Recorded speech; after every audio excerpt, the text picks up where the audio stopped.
But anyway, all right. So. Oh, geez. That's all right. So, Kaitlyn's got the first one, Citrix. Yeah, so Citrix, for people who don't know, is sort of like a RDP type service where if you want to do some remote work, you can use Citrix client to connect to your work's essentially like desktop.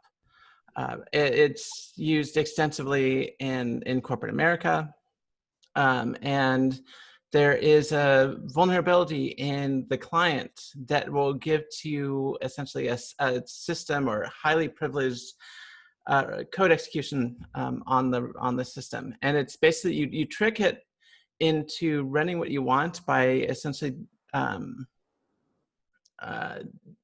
pushing crafted messages over a pipe or essentially a file on the system. It's the updater again. That's a pretty common flaw. And apparently makes some attempt to make sure you're not running a fake updater, but they were able to spoof it. Yep. Neat. For that. I think there was something similar wrong with Zoom a month or two ago. Yeah, all these updaters seem to have issues. I noticed that too when I was doing security assessments for some of the software, the Telegraph company. The updaters were just ridiculous. No one thinks to look at the updaters, but that's how you push software on the system. And you can totally take it over and push over whatever software you want. I remember them talking about this at DEF CON. People think they're secure and then say, oh, will you please download this file, elevate the system and run it? Gee, thanks. Yeah. Anyway. All right, Jen, this one I thought was pretty good in SharePoint, which they say this one actually matters a lot more than the DNS vulnerability, which I tend to agree because the DNS, you probably aren't going to be vulnerable to that. You're probably not using Microsoft DNS servers. But anyway, SharePoint has this XML-based stuff that gets kind of dense. But anyway, you can specify all these objects that are used to control SharePoint, and you end up with a gadget where you can insert a whole bunch of base 64. And the exploit is down here at, there's the exploit. So you insert this object all in XML, and somewhere over on the right, there's this blob of base 64. And when you open that up, it's just a specifier that leads to the process you want to launch, and off it goes launching. So this is essentially code execution, just hard to find because of the serialization and all this XML stuff. But basically, there's a parameter in there. You can inject code, so that's good, clean fun. Anyway, cool. And I saw this. I heard on Reuters last night. Yeah, my story is about data. My story is about data hygiene. Go ahead. So yeah, this was kind of interesting. Yesterday, and this may be purely coincidental. Yesterday, there were some indictments against a couple of Chinese hackers in the U.S. for IP theft and apparently trying to extort money based on this. Same day, though, again, maybe purely coincidental. The Chinese embassy in Houston had some document fires. There were people burning, allegedly people burning barrels full of documents inside and outside the Chinese embassy, and they wouldn't let the firefighters in to put out the fire for a few hours. So yeah, data hygiene. Well, the U.S. ordered China to close their consulate, and I really don't know why, but it does seem like, Trump's reelection strategy is to immediately start a battle with China and to start battles with people on the streets as quickly as possible to create some chaos so he can then be the law and order candidate. So anyway. Well, and yeah, so interesting. Yeah. It's not a diplomatic facility. Spy. Instead of having a bunch of Marco Rubio. Now, wait a minute. Yeah.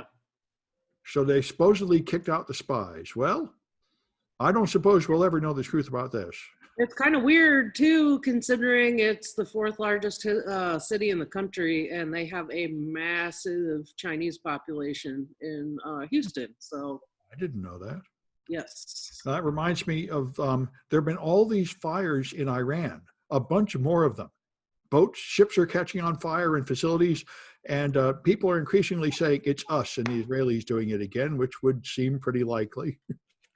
But it made me wonder why Houston. It seems pretty weird. Everything's been calm there. I haven't heard of anything going on with Chinese embassies in any other cities. So, Oh, maybe it's like Sam just said, just causing more trouble everywhere.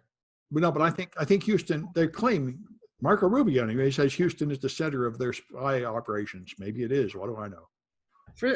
For some strange reason, I feel like he's not a very reliable source of facts. Well, yeah. I don't know why. I think the current investigation underway where they're catching the Republican senators from deliberately repeating communist propaganda from the Russians causes me to have less faith in what they say. I can't imagine why.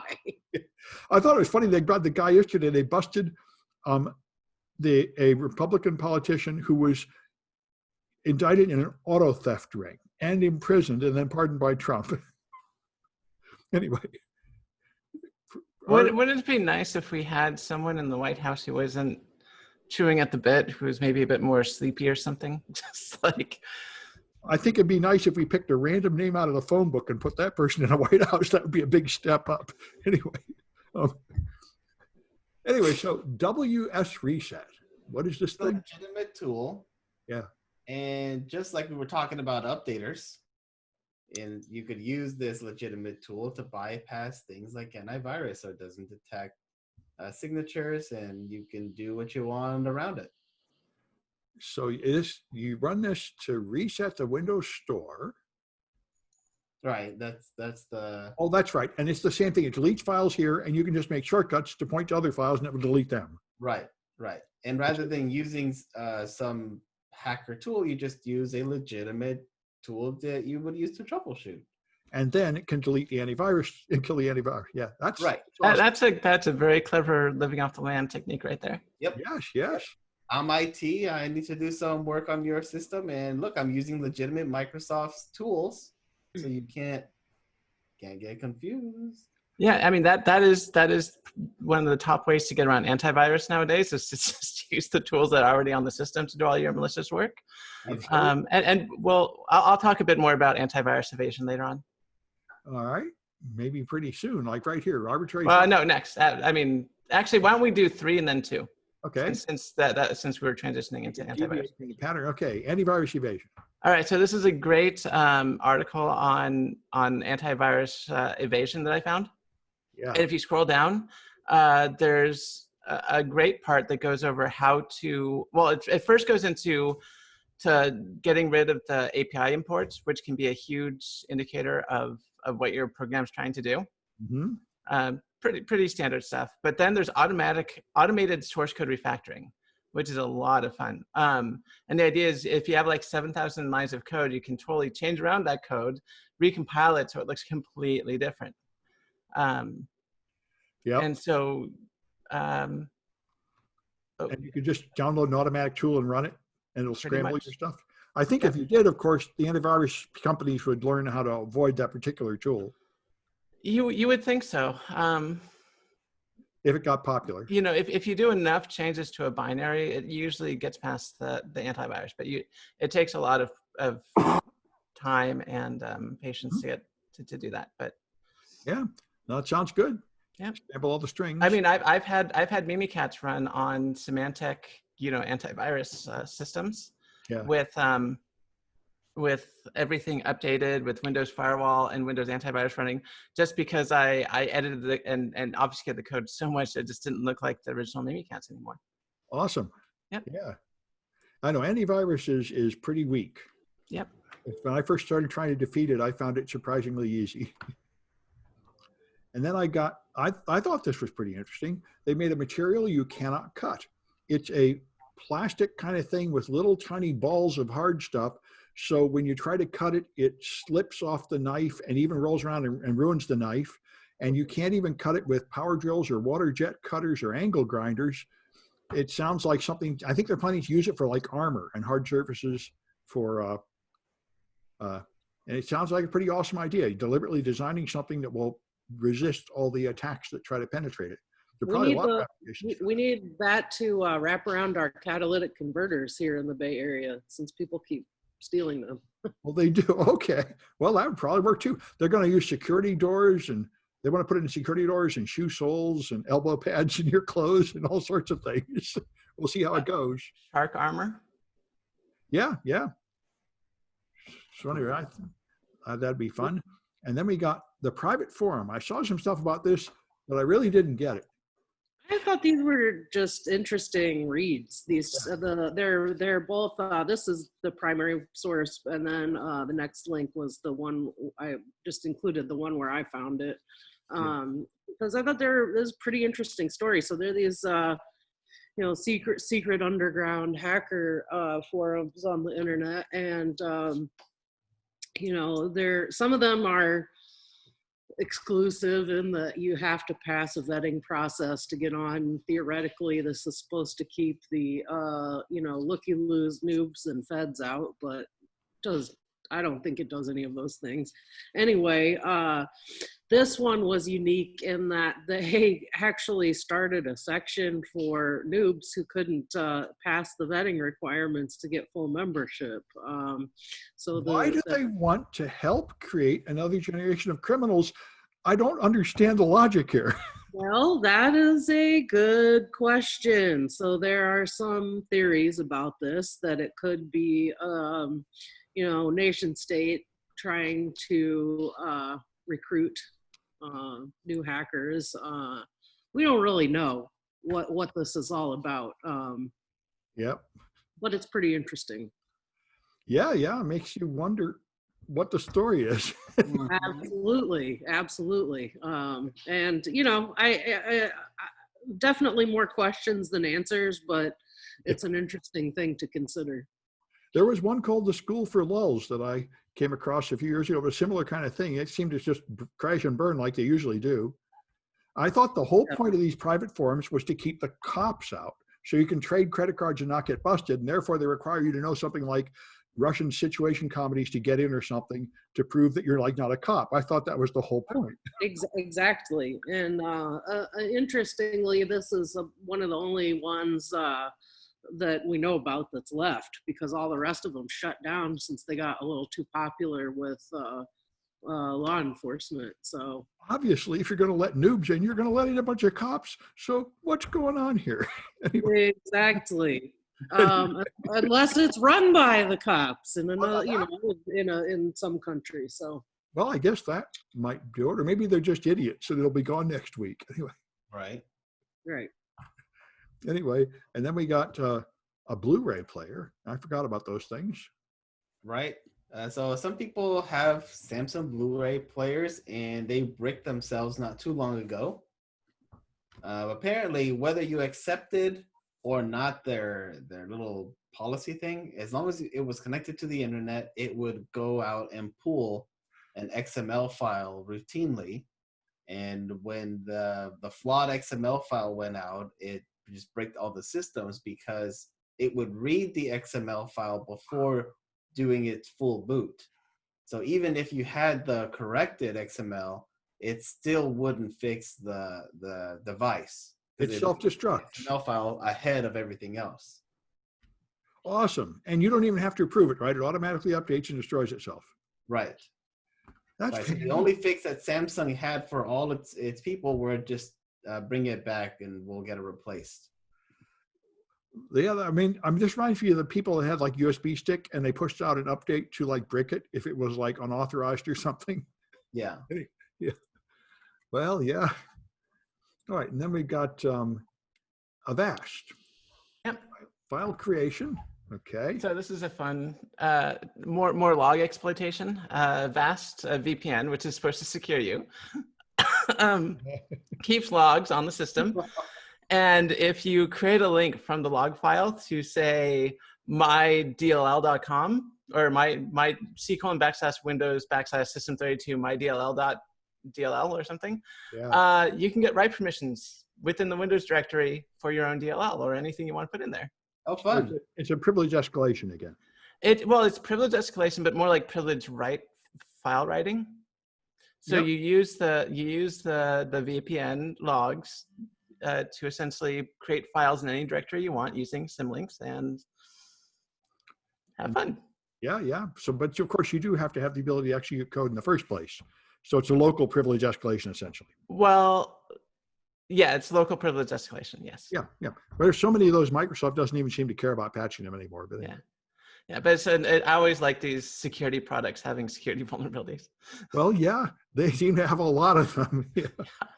And then I thought this was really very interesting and very relevant because, you know, everybody wants to tear down statues and some people want to defend history. And so they're talking about, this is what I like, are you going to cancel Aristotle? Because, of course, Aristotle had all kinds of really old, horrible ideas like slavery and sexism and racism and stuff he's where it all started, really.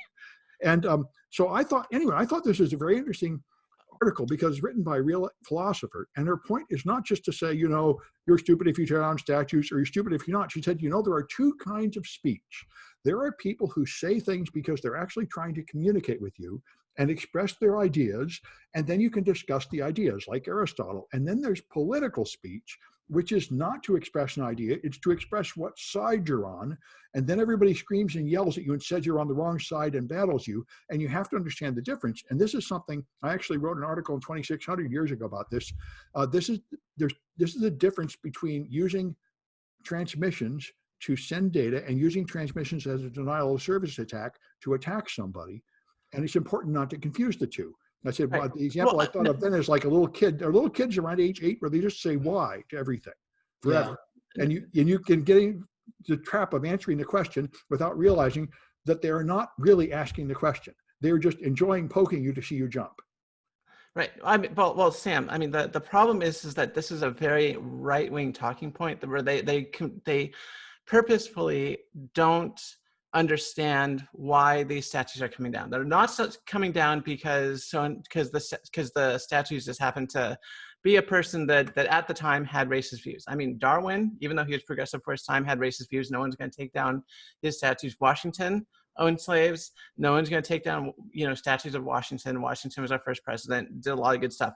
The problem with a lot of these statues is they're put up specifically, like you said, as political speech, right, to intimidate people of color, to support slavery, to make these statements to essentially make people fear, which is why these statues are coming down. Not because that the statues had significant, you know, historical properties, but the people that they were looking at just happened to have also have racist views. No, they're put up specifically to intimidate people of color. Yeah, and it helped me clarify my thinking, because I do have the feeling that the right to take down most of these statues, but it would be wrong to like burn the books and libraries and stuff. And this one I thought was a very clear explanation of it. Yeah, I mean, there's knowledge for transmission of knowledge, and then there are symbols put up to have political messages to people, and the two are quite separate. Right, and right. Okay, so I think the article. I was a bit confused about the title of the article because it was playing on right-wing talking points where they specifically don't understand why, you know, they purposely misunderstand something. Like they say, oh, they're taking down statues because they don't like history or something, and that's not what's going on.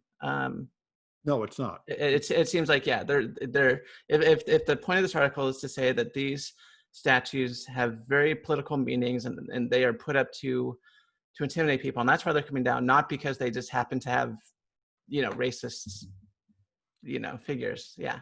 Right. Well, that would be the best case. I'm sure there are excesses on both sides, but I don't think so. I have not seen a single statue come down that wasn't put up specifically to sort of symbolize, you know, white ethnocentrism of some kind or to intimidate people of color. But I have seen a lot of fake news in Austin, or not, I think maybe it was Austin, wherever the Alamo is. A bunch of right-wingers came with guns to protect it because someone on Twitter said that they were the Antifa was going to attack the Alamo, and of course they're not going to attack the Alamo. Yeah. Well, I used to be in the riots in Berkeley 30 years ago, and there was a bunch of angry anarchists that just wanted to throw projectiles at the cops to get people shot, to get on the news, and I had a disagreement with them. So there are people that are excessive on that side, but they're certainly not the majority. Anyway. Right, or even the minority, yeah. I would say though that it has happened, and you know, I know again, like I'm not. I agree that a lot of these should come down, but I would agree with Sam that it has happened on both sides. And the one example that I would cite of this is the Don Quixote statue in the one of Miguel Cervantes in Golden Gate Park, which you know, and we don't really know, like we don't really know who defaced those statues. You know, that's kind of one of the other issues at play here is that with a lot of the recent stuff going on, we don't really know who is doing what.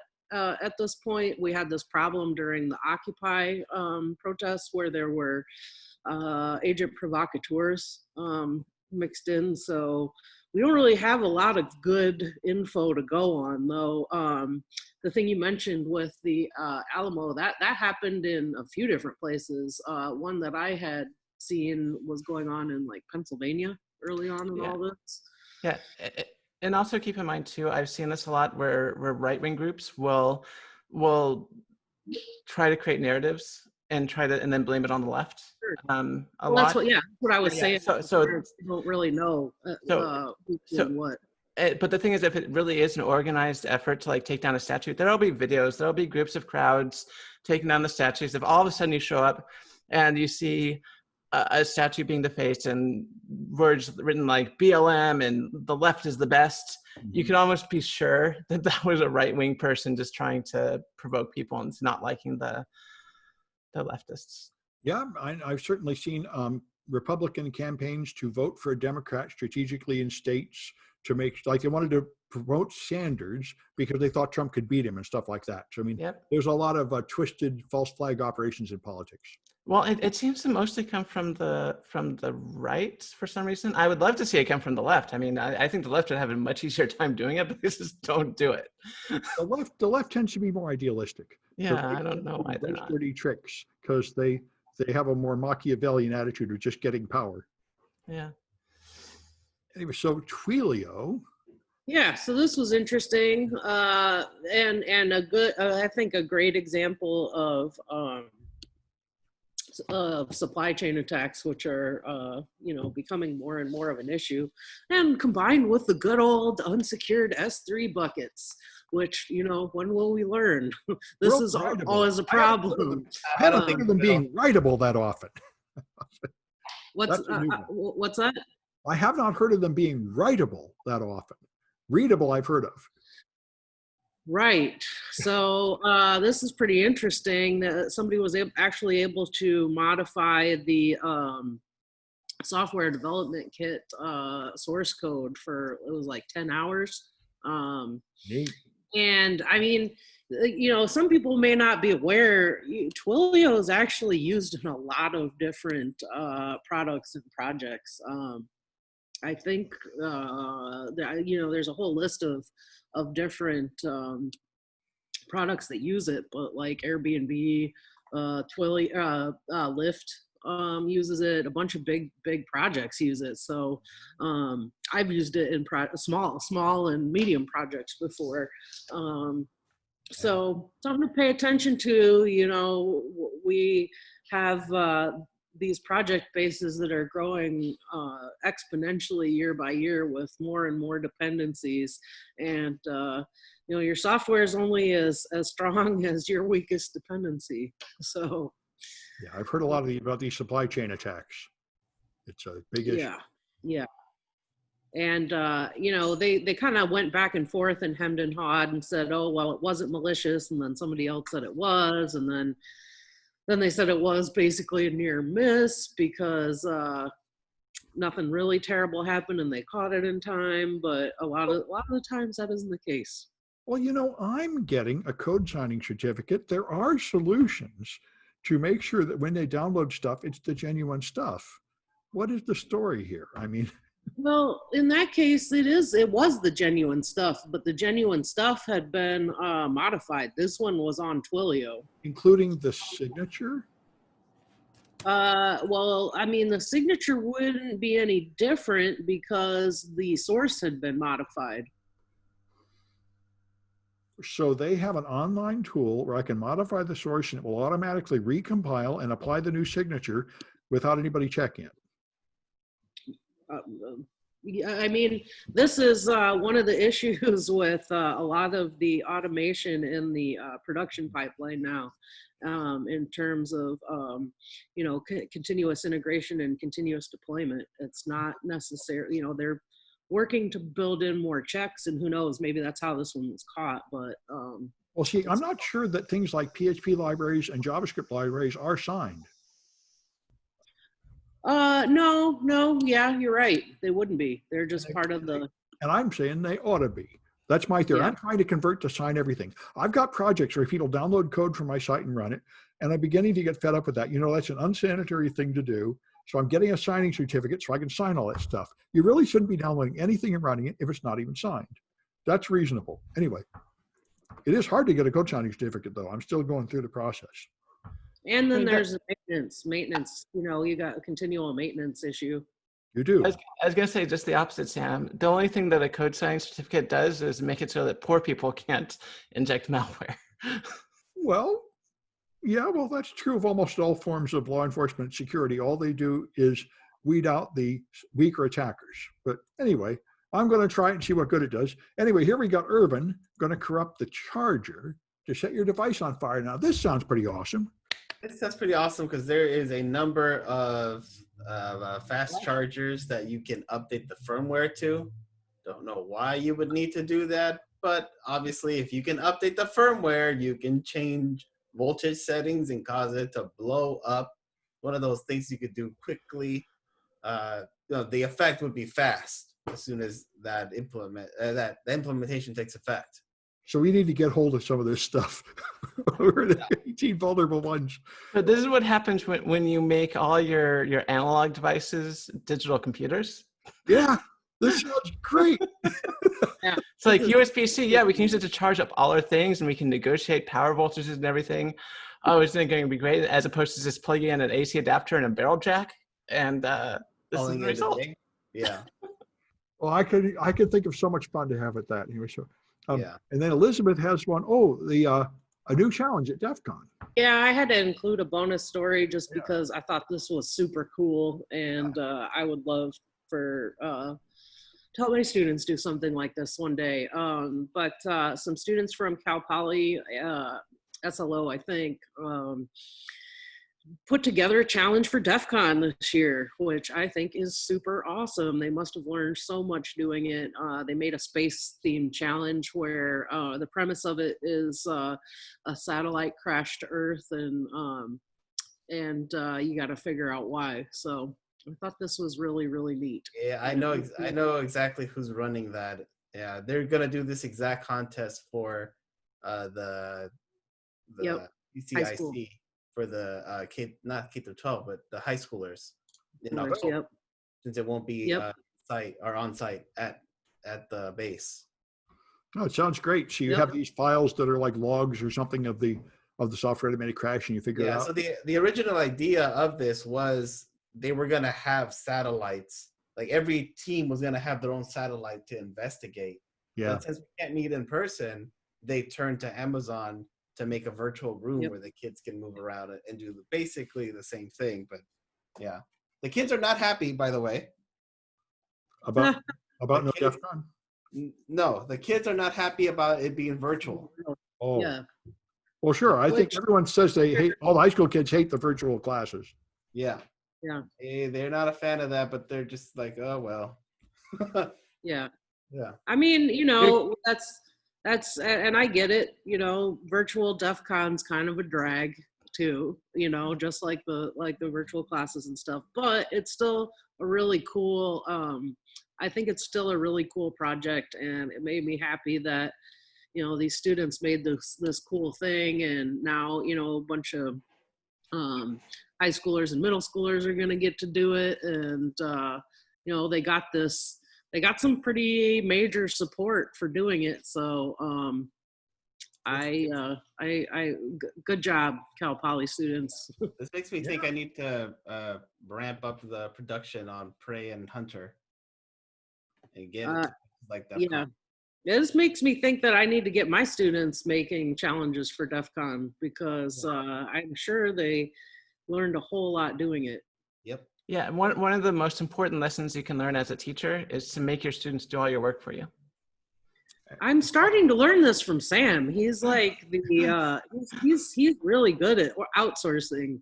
That's how I work with my team. I mean, I remember one time Liz had to go someplace, and I took over her class that was overseeing the competition team, and they would come ask me questions. I'd say, I don't know, figure it out. Ask your captain. And they thought I was a jerk, but then they did it. You know, they really should be figuring this stuff out.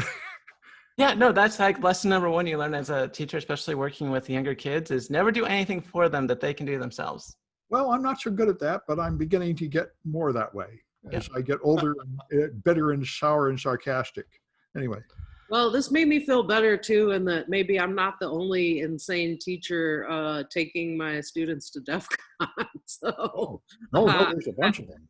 I'm really glad to see that becoming more of a trend because I think it's important. Yeah. Yeah. All right. Well, I think I'm going to stop the recording.